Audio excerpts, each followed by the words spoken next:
Graça e paz, amados e amadas, estamos em Josué capítulo 17 e nós estamos vendo aqui quando Josué está fazendo a distribuição das terras de Canaã às tribos. Nós já vimos, a primeira tribo que foi feita a distribuição foi a tribo de Judá. E agora nós estamos vendo que a distribuição para a tribo dos filhos de José. Nós vimos no capítulo 16 a distribuição da Efraim, filho de José, e agora Manassés, a herança de Manassés. E nós vamos também depois ver o que é a reivindicação dos filhos de José nesse capítulo. Então veja só, a tribo de José, a tribo de Manassés, eles o que eram? Filhos de José. Então nós não temos nenhuma tribo com o nome de José, e sim a tribo de José foi o que? Para os seus dois filhos, Efraim e Manassés. Manassés era o filho primogênito, era o filho mais velho, e Efraim o filho mais novo. Mas na hora que Jacó foi dar a bênção, ele cruzou a mão e colocou a mão direita sobre a cabeça de Efraim. Então, a primeira distribuição de terra foi feita a Efraim. E agora aqui nós vamos falar da segunda distribuição de terra dos filhos de José, que vai ser Manassés. E aqui começa dizendo assim, olha, essas foram as terras distribuídas à tribo de Manassés, o primogênito de José. Então, se vocês repararem, Manassés recebeu duas porções de terra, uma antes de atravessar o Jordão e recebeu outra porção de terra depois de atravessar o Jordão. Então, ele recebeu duas porções de terra. O que isso significa? É a porção dobrada do filho primogênito. Apesar da herança ter ficado para Efraim, mas a porção dobrada ficou para Manassés. Por isso que ele recebeu duas porções de terra. Então, aqui vai estar falando que foram outorgadas no versículo 1. Vamos voltar no versículo 1. Estas foram as terras distribuídas à tribo de Manassés, o primogênito de José. Foram outorgadas a Maquir, filho mais velho de Manassés, o pai de Gileade, porque era um guerreiro valente e recebeu as regiões de Gileade e Bazã. Aqui a gente vê que ressalta um pouco Bazã. Bazã, ela fazia assim fronteira com o território de Israel. E eles reconheceram a habilidade dessa tribo de Manassés, que era uma tribo que vinha... deixa eu voltar aqui. Eles outorgaram essa terra aqui a Maquir, filho mais velho de Manassés. Eles outorgaram a Maquir porque eles sabiam que esse clã aqui de Maquir era um clã de família de guerra. Então, eles puderam confiar Gileade e Bazã a eles, porque eles eram guerreiros valentes e eles receberam essa região. Então, aqui foi estratégia deles estar recebendo essa região, porque eles eram guerreiros valentes. Olha que interessante. Não põe só guerreiros, né? Mas põe guerreiros valentes que enfrentavam, não tinham medo. E não é questão de não ter medo aqui, eles confiavam quem estava com eles, eles confiavam em Deus. Hoje nós somos também guerreiros valentes, porque quem guerreia por nós é o Senhor. Nós temos o quê? Que professar a nossa fé e avançar dia a dia, dar sempre um novo passo. O destaque que tem nesse capítulo é o versículo 3, que fala Zelofeade, entretanto, filho de Éfer, neto de Gileade, bisneto de Maquir, olha lá, bisneto de Maquir, neto de Manassés, não teve nenhum filho homem, somente filha mulheres. Então, Zelofeade, ele teve o quê?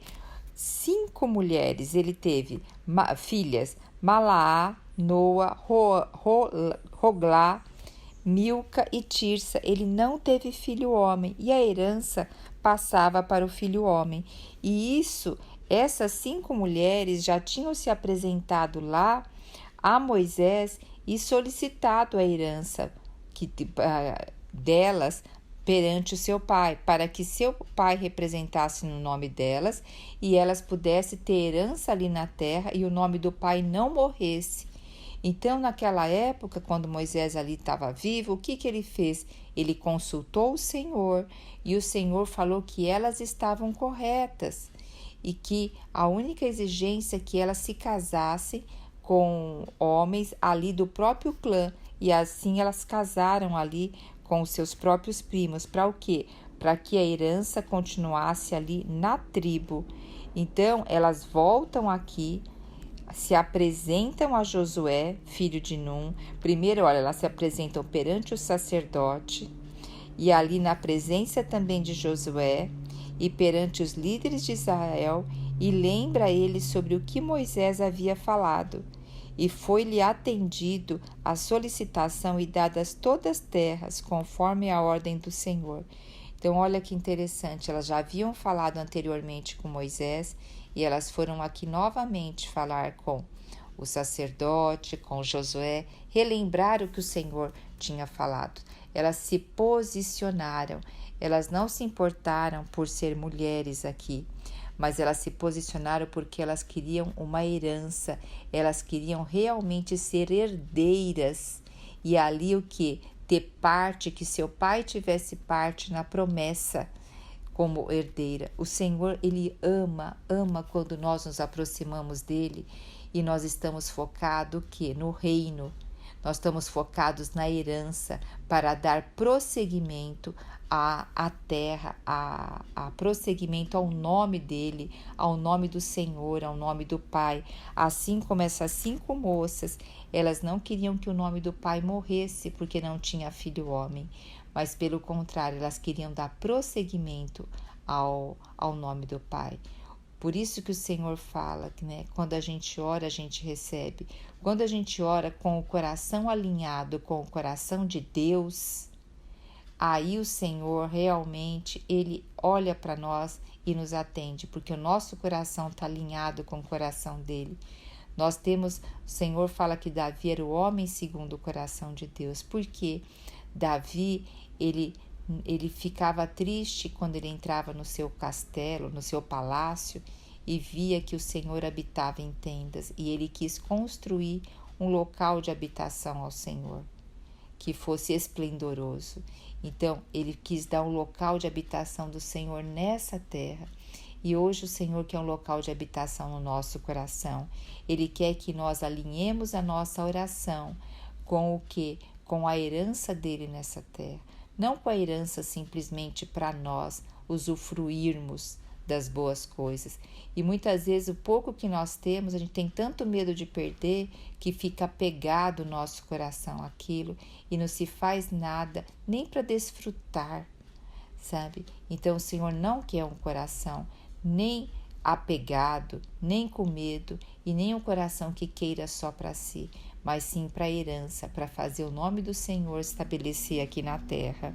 Depois de falar das filhas de Zelofeade, nós temos até o versículo 13 falando que sobre a distribuição dos limites aqui da tribo de Manassés. Os 2 versículos dessa parte, que é o versículo 12 e 13, diz que os filhos de Manassés não conseguiram tomar posse dessas cidades, que está falando do versículo acima, e os cananeus continuaram a habitar nessas terras.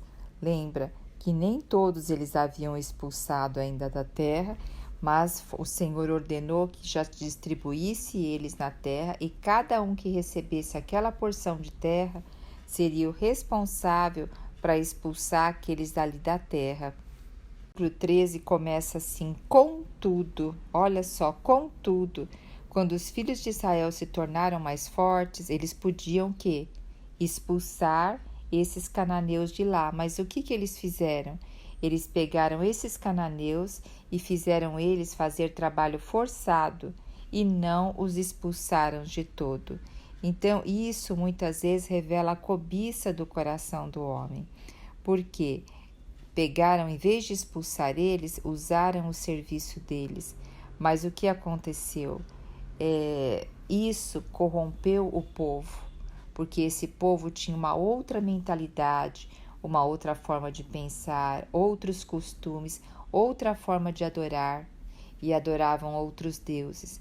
Então a gente vai vendo que em cada cidade houve um povo ali que não foi expulso.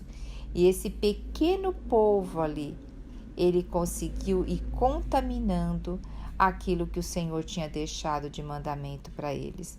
É como diz assim, né? Uma laranja que uma laranja podre, ela vai com muita facilidade atingindo as outras laranjas.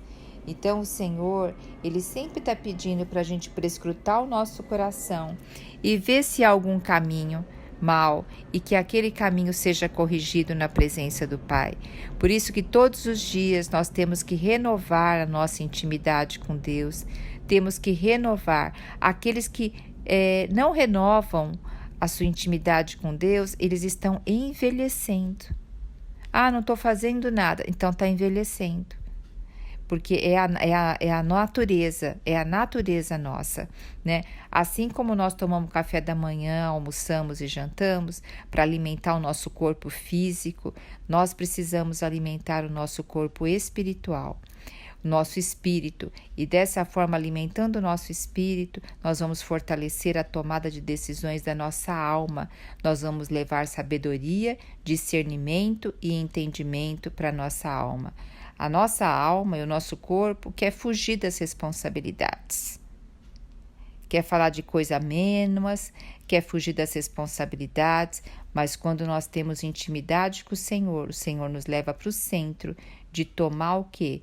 A direção da nossa alma e tomar a responsabilidade da nossa vida. A partir do versículo 14, nós vamos ver a reivindicação dos filhos de José. Olha só o que diz aqui, ó. Os filhos de José se dirigiam a Josué e lhe reivindicaram: por que nos deste por herança apenas uma parte, uma só porção, embora sejamos um povo numeroso e Yahvé nos tenha abençoado ricamente? Então, eles são um povo numerosos porque o quê? Yahvé tem abençoado eles ricamente. Então, eles estão falando isso aqui.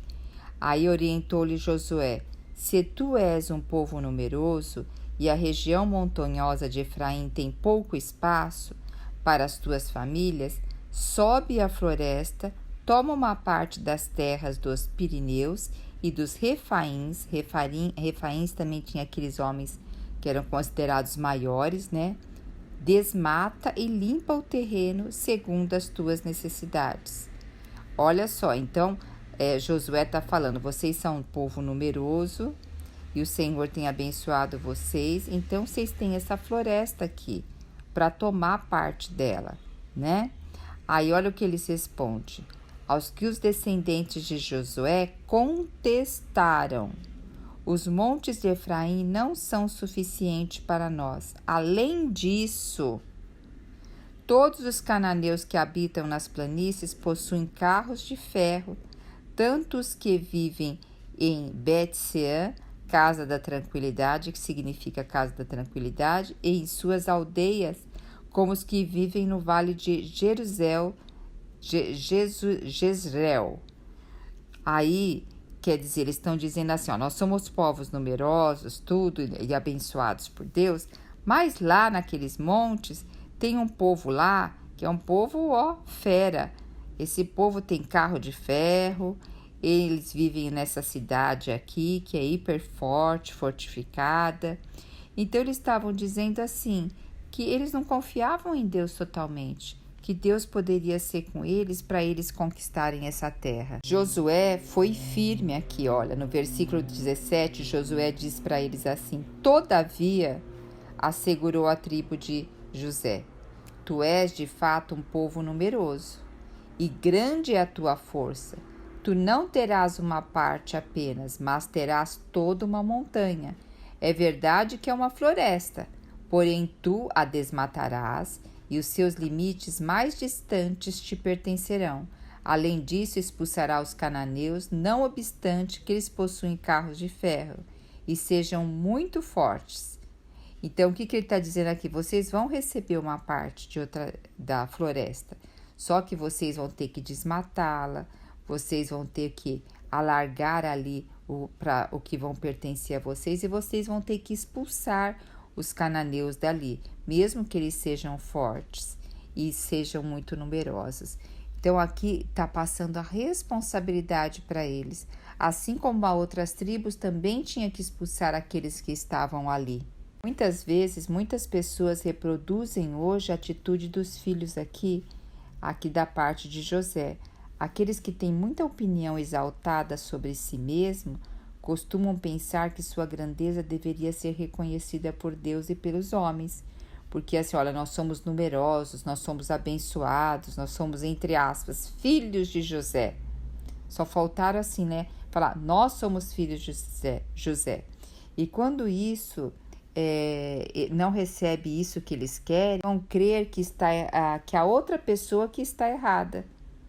Então, aí tem que observar, porque muitas vezes, eu estou pedindo isso, o outro não quer dar e o outro não reconhece quem eu sou. Sempre vai existir o perigo de os abençoados por Deus atribuírem com o tempo, a bênção a algum mérito próprio.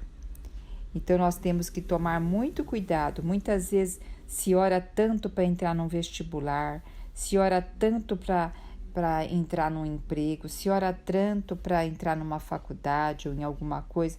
Depois de certo tempo, se atribui isso à força do próprio braço. Se esquece daquilo que o Senhor fez. Nós temos muito uma tendência de esquecer o que o Senhor fez por nós. Também Josué, ele não questionou a presunção dos efraimitas e dos manassitas. Na verdade, Josué disse assim: se vocês são um povo tão grande graças à bênção de Deus, então ele continuará a abençoá-los na conquista da terra. Vocês são bem capazes de cuidar de si mesmos. Dirijam-se para as vastas florestas da Palestina Central e tomem posse dela. Fica claro, com base nessas declarações, na verdade, que uma boa parte ali da Palestina Central correspondia, naquela época, a uma vasta floresta e escassa. E ali eles iam ter oportunidade o quê? De adentrar e fazer habitação e alargar os seus limites ali. Então, muitas coisas que o Senhor deseja nos dar está o quê? Em nós também desmatarmos as florestas, tirar os inimigos, e isso está dentro de nós. Nós temos assim pensamentos automáticos diários, pensamentos automáticos autodepreciativos, de incapacidade. São florestas a serem desmatadas. Nós temos mágoas, nós temos ressentimentos, nós temos falta de auto-perdão, de perdão. São florestas a serem desmatadas. Só que muitas vezes a gente não quer mexer com isso. E aí ficamos cultivando monstrinhos dentro de nós que não nos leva à vida, mas leva à morte. Que nós possamos criar coragem e ver tudo o que há dentro de nós, à luz da palavra de Deus. E não ter receio de enfrentar os carros de guerra, nem os poderosos. Mas o que? Ir dentro de nós com a palavra de Deus e fazer habitação completa. Aleluia! Jesus Cristo é o nosso Senhor.